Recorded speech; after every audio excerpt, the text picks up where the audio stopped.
Hello students, welcome to business point of view. आज हम चलते हैं अपनी वीडियो नंबर 5, जिसमें हम बात करेंगे अपने प्रिंसिपल्स ऑफ मैनेजमेंट में नेक्स्ट मिस्टर F.W. टेलर के प्रिंसिपल की। तो देखिए, अभी तक हमने मिस्टर फ्योल के प्रिंसिपल्स को पढ़ा था, जिन्होंने 14 प्रिंसिपल्स दिए थे एक बिजनेस के लिए कि 14 प्रिंसिपल्स आप अप्लाई करें और आपकी ऑर्गेनाइजेशन एक अपने ऑर्गेनाइजेशन गोल को बहुत ही अच्छे से अचीव कर सकती है। इसके बाद आए हमारे मिस्टर F.W. टेलर। देखिए, F.W. टेलर ने कहा कि हम मिस्टर फ्योल के प्रिंसिपल से सहमत नहीं हैं, बल्कि जो मैं प्रिंसिपल दूंगा वो प्रिंसिपल आप अप्लाई करें, आपकी ऑर्गेनाइजेशन वास्तव में ही एक अच्छी सक्सेसफुल ऑर्गेनाइजेशन होगी। तो सबसे पहले देखते हैं मिस्टर फ्योल तो कौन थे, वो हमने पढ़ लिया। अब देखते हैं मिस्टर F.W. टेलर कौन है। तो F.W. टेलर भी USA में बॉर्न हुए थे और इन्होंने भी मैकेनिकल इंजीनियरिंग का कोर्स किया था। इट मीन्स ये भी इंजीनियर थे। बड़े आश्चर्य की बात देखिए कि वो भी इंजीनियर थे, ये भी इंजीनियर थे। तो ये भी मैकेनिकल इंजीनियर थे और ये भी एक स्टील कंपनी में वर्क करते थे एज ए मैकेनिकल इंजीनियर। तो इन्होंने यहाँ पर अपने कुछ टेक्निक्स को अप्लाई किया और कहा कि हम यहाँ टेक्निक्स के आधार पर अपनी ऑर्गेनाइजेशन को एक सक्सेसफुल ऑर्गेनाइजेशन बना सकते हैं। तो मिस्टर F.W. टेलर की जो साइंटिफिक प्रिंसिपल्स हैं, उन्होंने अपने प्रिंसिपल्स को नाम दिया साइंटिफिक प्रिंसिपल्स, क्योंकि उन्होंने कहा कि एक्सपेरिमेंट्स पर ही सारे प्रिंसिपल मेरे वर्क करते हैं। उन्होंने जितना एक्सपेरिमेंट किया था उस पर एक्सपेरिमेंट के आधार पर ही अपने प्रिंसिपल्स को वहां से प्रिपेयर किया था।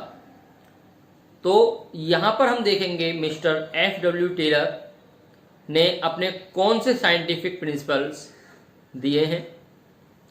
तो बात करते हैं हम, मिस्टर फ्योल ने 14 प्रिंसिपल दिए थे, लेकिन यहां पर मिस्टर F.W. टेलर ने केवल 4 अपने साइंटिफिक प्रिंसिपल दिए हैं और 4 प्रिंसिपल में ही इन्होंने पूरी अपनी प्रिंसिपल्स को डाल दिया है।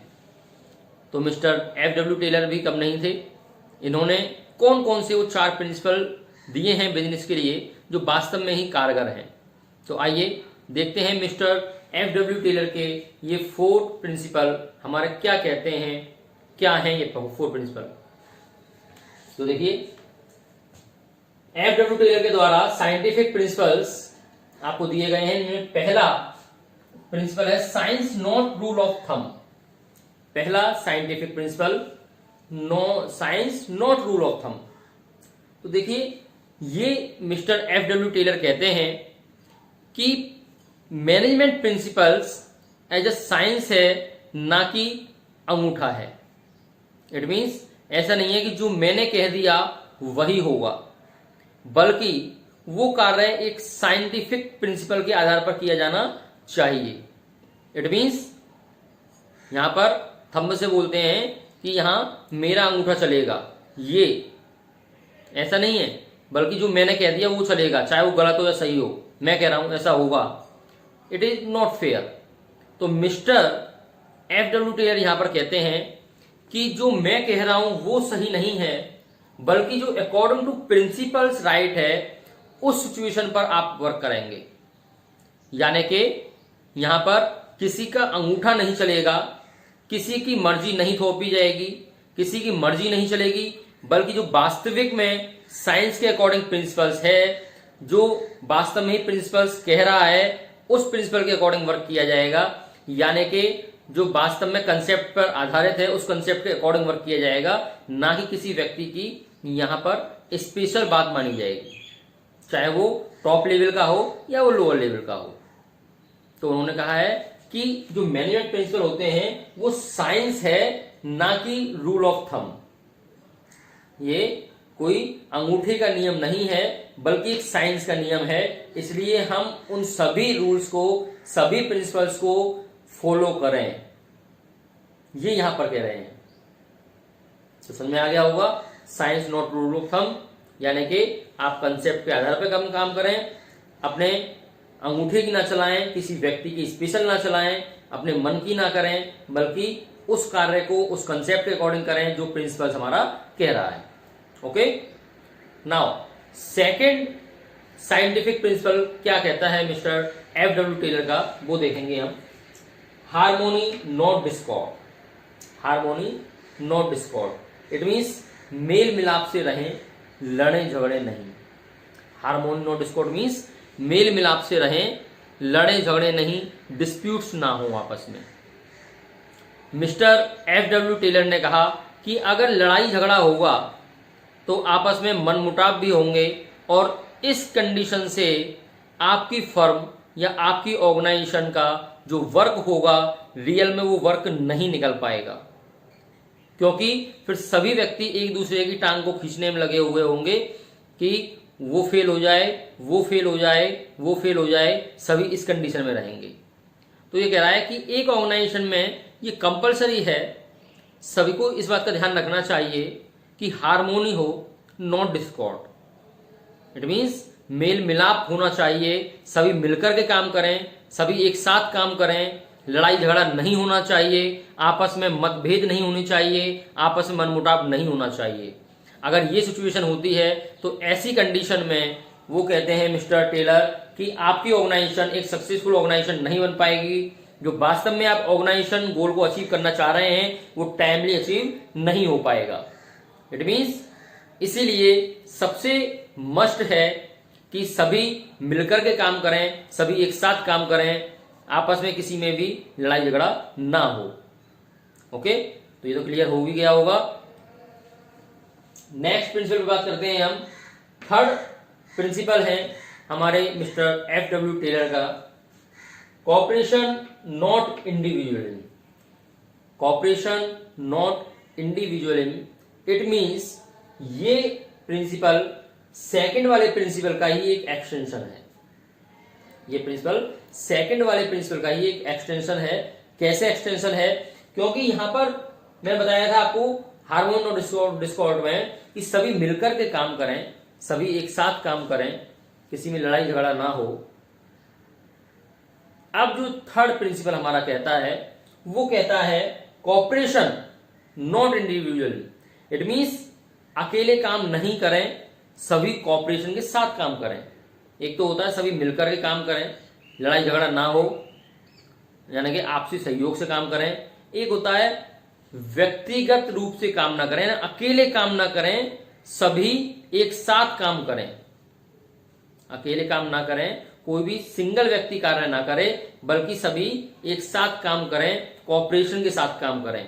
जब सभी में कॉपरेशन की भावना होगी, एक दूसरे से मिलकर चलने की भावना होगी, अकेले काम नहीं किया जाएगा, तो वास्तव में ही उस वर्क से आपकी जो पॉजिटिव एनर्जी निकल के आएगी वो वर्क वास्तव में ही हमारी ऑर्गेनाइजेशन के लिए एक सक्सेसफुल ऑर्गेनाइजेशन बनाएगा, एक सक्सेसफुल पॉइंट पर ले जाकर छोड़ेगा।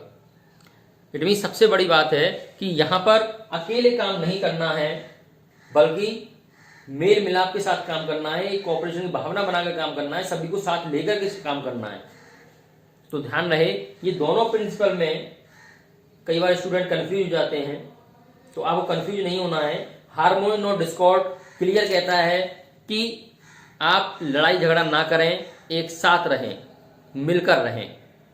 और हमारा कॉपरेशन नॉट इंडिविजुअल कहता है कि अकेले काम ना करें, बल्कि सभी मिलकर के कार्य करें, एक साथ कार्य करें, व्यक्तिगत रूप से कार्य ना करें कि अकेला व्यक्ति ही कार्य कर रहा है। ऐसी कंडीशन में क्या होगा, हमारी ऑर्गेनाइजेशन का जो बर्डन होगा वो अकेले व्यक्ति पर आ जाता है, तो ऑर्गेनाइजेशन सक्सेस नहीं हो सकती है। कोई भी व्यक्ति अकेला कार्य नहीं कर सकता है, जो कि हमारे मिस्टर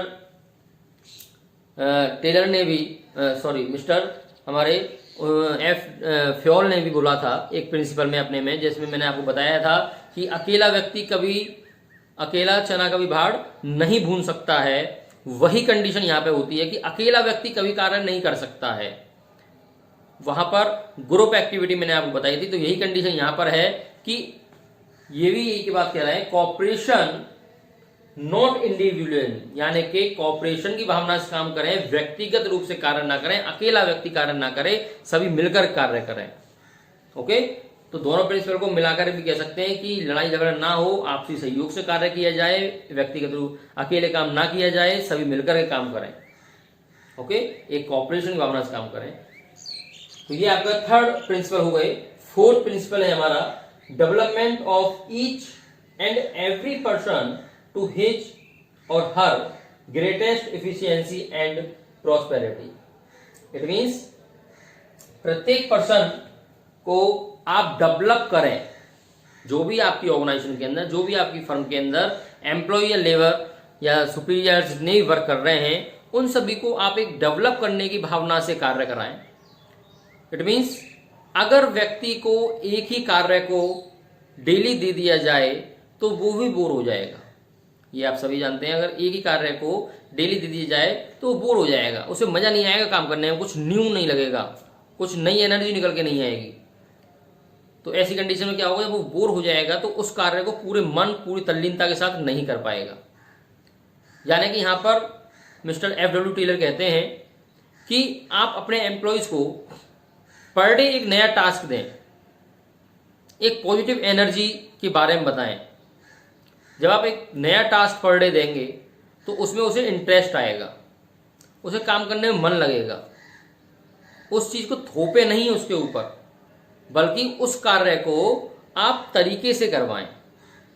अगर आप अपने एम्प्लॉय को, अपने लोअर में आने वाले सभी एम्प्लॉय और वर्कर्स को अगर एक सिस्टमेटिक भावना से जोड़े रखते हैं, उनको डेवलप करने की भावना से उनसे कुछ नए पॉइंट्स कहते हैं, जैसे कि दो बातें होती हैं। एक, अपने हमारे सुपीरियर्स ने बोला कि अरे तुझे सैलरी मिल रही है, काम कर, तो ऐसी कंडीशन में वो काम तो करेगा बट उसकी इफिशियंसी कुछ समय के लिए वर्क करेगी, उसके बाद मोरल भी उसका डाउन हो जाएगा, और नेक्स्ट जब वो वर्क को करेगा, नेक्स्ट जब टारगेट को उठाएगा तो अपने वो लगन के साथ कार्य नहीं कर पाएगा, क्योंकि अंदर ही अंदर वो गालियां देगा चार। और एक दूसरा तरीका होता है कि भाई आज ये काम आप कर दें, इससे हमारा ये फायदा होगा। आप उसे सिस्टमेटिक मैनर में अगर समझाने का प्रयास करेंगे तो वो आपकी बात को 10 बार समझेगा, बल्कि नेक्स्ट काम को और अच्छी एक पॉजिटिव एनर्जी के साथ में करेगा। तो यहां पर इसलिए ये कहते हैं कि डेवलपमेंट जो आपको करना है वो प्रत्येक एम्प्लॉय करना है, प्रत्येक एम्प्लॉय करना है, प्रत्येक वर्कर का करना है, जिनसे उनकी इफिशियंसी, उनकी प्रॉस्पेरिटी आपकी बढ़ सके, इंप्रूव हो सके। अगर आपकी इफिशियंसी बढ़ती है तो ऐसी कंडीशन में वर्कर्स की इफिशियंसी बढ़ती है, लेबर की इफिशियंसी बढ़ती है, तो ऐसी कंडीशन में ऑर्गेनाइजेशन 100% सक्सेस होगी। ऐसा मतलब ही नहीं है कि वो सक्सेस ना हो। कभी भी कार्य अगर आपको कराना है, अपनी ऑर्गेनाइजेशन को उठाना है, तो आई एम द बॉस ये वर्ड ना हो। ये सभी को पता है आप बॉस हैं, बट अगर आप उसको शो कराएंगे अपने नीचे वाले एम्प्लॉय को, अपने वर्कर्स को, तो ऐसी कंडीशन में उनका मोरल डाउन होगा। इन चीज़ों को शो नहीं कराया जाता है। अगर आप उनसे कहें कि हाँ भाई आपको सैलरी मिल रही है लेकिन मैं केवल एक माध्यम हूँ, वो पैसा आपका ही है, आपको मेहनत के पैसे मिल रहे हैं, आप काम करें, केवल माध्यम हूँ मैं तो, कि मेरे द्वारा पैसे जा रहे हैं, जैसे मैं काम कर रहा हूँ वैसे आप भी काम कर रहे हैं, तो ऐसी कंडीशन में उनका मोरल अप होगा, वो ऑटोमेटिक काम की तरफ भागेगा। आपको उसको ज़्यादा मोटिवेट करने की भी आवश्यकता नहीं होगी, क्योंकि उसको लगेगा कि जो मेरा बॉस है वो बड़ी शालीनता के साथ मुझसे बात करता है, एक सिस्टमेटिक मैनर में बात करता है, तो ऑटोमेटिक उनकी इफिशियंसी डेवलप होगी। अगर इफिशियंसी डेवलप होती है तो वो केवल हमारे लिए नहीं बल्कि हमारी ऑर्गेनाइजेशन के लिए सबसे इम्पोर्टेंट है। और सभी व्यक्ति अगर डेवलप होंगे, सभी वर्कर डेवलप होंगे, उनकी इफिशियंसी, उनकी प्रॉस्पेरिटी डेवलप होगी, तो ऐसी कंडीशन में ऑर्गेनाइजेशन गोल को हम बड़ी ही टाइमली, आसानी से अचीव कर पाएंगे। ओके, तो ये चार, केवल ये ओनली 4 प्रिंसिपल थे मिस्टर F.W. टेलर के। आपकी समझ में आ गए होंगे, लेकिन ध्यान रहे F.W. टेलर भी पीछे नहीं रहे। इन्होंने भी कह दिया कि जब हमारे मिस्टर फ्योल ने 14 प्रिंसिपल्स दिए हैं तो हम पीछे कैसे रह जाएंगे। अभी तो केवल 4 उन्होंने साइंटिफिक प्रिंसिपल दिए, लेकिन प्रिंसिपल देने के बाद उन्होंने कहा कि मैं कुछ साइंटिफिक टेक्निक्स भी दूंगा। इन्होंने प्रिंसिपल के साथ साथ टेक्निक्स भी दी कि आप इन टेक्निक को अप्लाई करें और इन टेक्निक से देखें आपके बिजनेस में, आपके फर्म में, आपकी ऑर्गेनाइजेशन में कितना प्रॉफिट जाता है। तो नेक्स्ट वीडियो में हम मिस्टर FW टेलर के साइंटिफिक टेक्निक्स को पढ़ेंगे। ओके, तो यहां पर आप उनके चारों प्रिंसिपल्स हमने अच्छे से पढ़ लिए हैं मिस्टर FW टेलर के। आप इन चारों प्रिंसिपल्स को पहले अच्छे से पढ़िए, स्टडी कीजिए, समझने का प्रयास कीजिए। इसके बाद नेक्स्ट वीडियो में हम बात करेंगे मिस्टर FW टेलर के साइंटिफिक टेक्निक्स की। ओके, आई होप आप सभी समझ में आ गया होगा। वीडियो अच्छी लगी हो लाइक जरूर करें और जिन्होंने सब्सक्राइब नहीं किया सब्सक्राइब करें। Thank you so much.